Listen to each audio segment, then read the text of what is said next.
Il s'appelle Dani Agari. Voilà ce qu'il dit. Nous avons élargi nos activités terrestres avec l'entrée de forces supplémentaires dans la bande de Gaza, les unités blindées, le génie militaire et le corps d'artillerie. Lorsqu'on lit ça, Gérard Vespierre, on se dit qu'il y a quand même des moyens ici qui laissent peut-être présager que l'armée, Tsahal, ne va pas forcément repartir de cette première offensive. Qu'en pensez-vous? Quel est votre point de vue là-dessus? Écoutez, il y a eu d'abord un premier message politique lancé par le Premier ministre Netanyahou, le jour même, le lendemain des massacres, en disant nous allons avoir une réplique colossale et il y a 300 000 réservistes qui sont appelés. Donc on s'attendait à une invasion et je pense que le propos politique était en écho à l'intensité du drame vécu par le pays.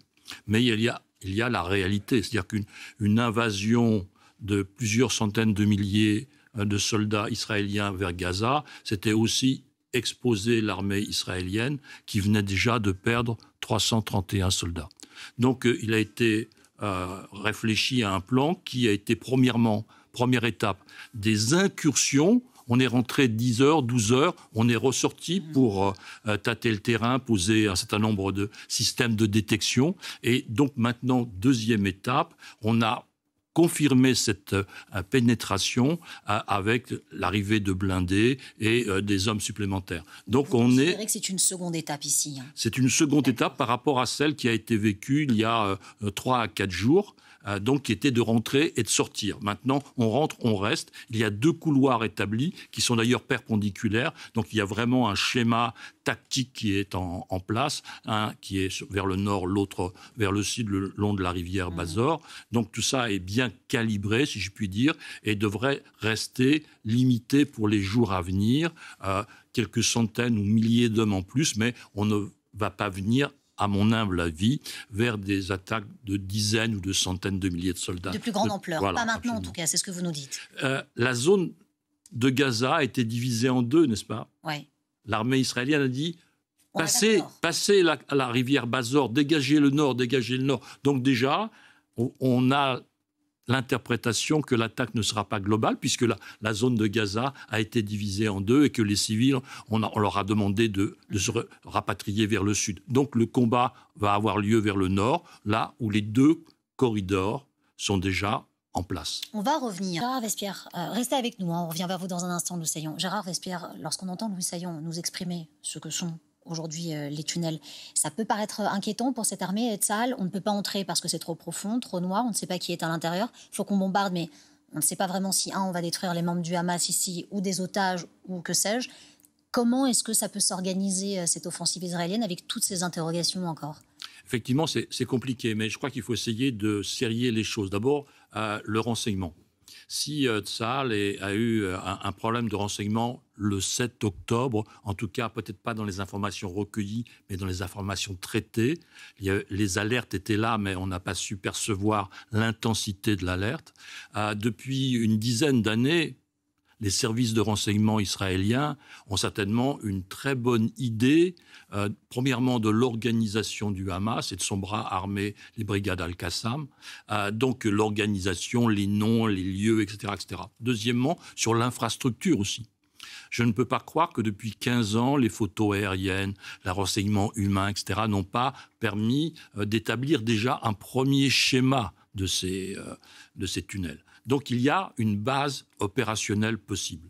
Maintenant, on va utiliser des moyens aussi électroniques, des dispositifs pour ressentir les vibrations dans le sol, etc., etc. Alors, donc maintenant, troisièmement, la destruction. Donc vous avez signalé effectivement des bombes qui sont d'origine américaine, qui sont destinées à atteindre effectivement des caches qui sont en grande profondeur. Donc la bombe n'explose pas quand elle percute le sol. La bombe perfore le sol et elle va exploser à plusieurs mètres en dessous. Donc ça va déjà atteindre les niveaux inférieurs des tunnels dont on parle depuis quelques minutes. Et l'autre technologie consisterait à... Mais là, on est dans la difficulté qui a été exprimée très bien par notre ami Saillant, qui est la dispersion des otages. On ne sait pas effectivement où ils sont. Donc l'autre moyen, c'est de bloquer ces tunnels.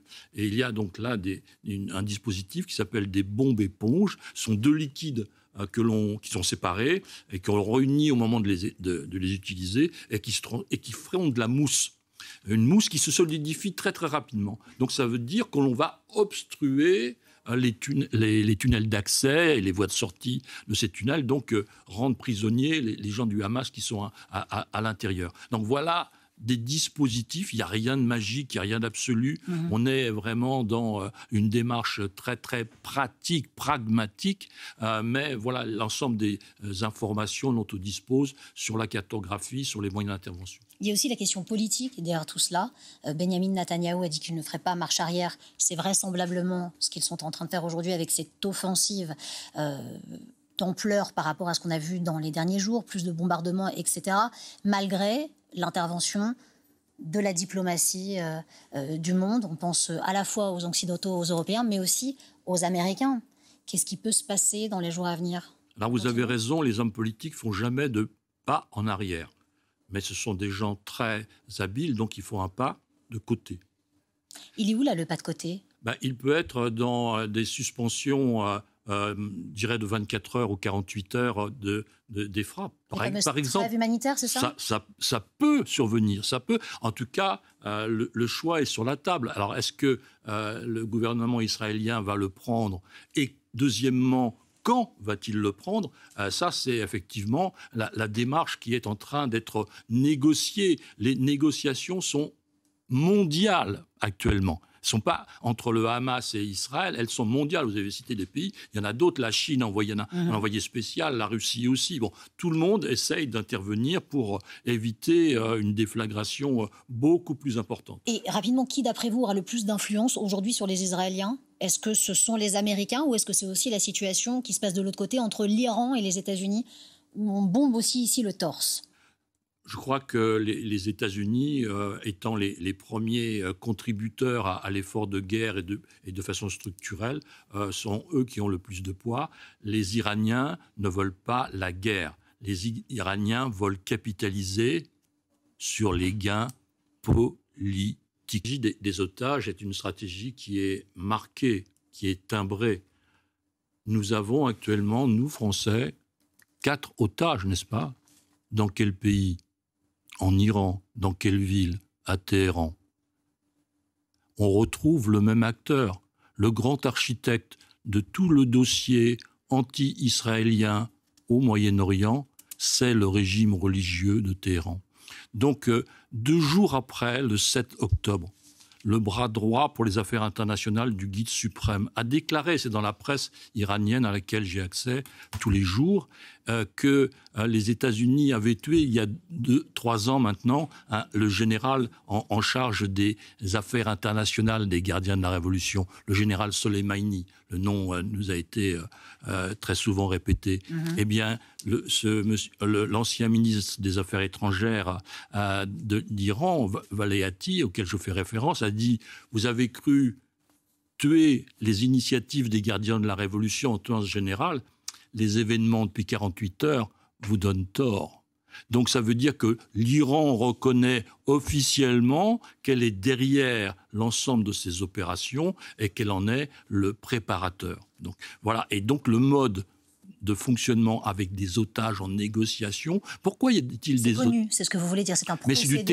Mais c'est du terrorisme d'État que les démocraties n'ont pas su, je dirais, calmer et annihiler en ayant une politique organisée et harmonisée. Il y a eu des otages belges, des otages suédois, encore, des otages américains, des otages français. Donc ce n'est pas acceptable. Le fondement des démocraties, c'est l'état de droit. À partir du moment où l'état de droit est foulé par un État, il faut que nous ayons les moyens adéquats de réponse. Pour autant, est-ce que la réponse, c'est l'offensive ? Oh, il y a, vous savez, beaucoup de moyens. Il y a des services secrets, il y a des troupes spéciales. Il y a vraiment beaucoup de cordes à l'arc de la réponse. Il fallait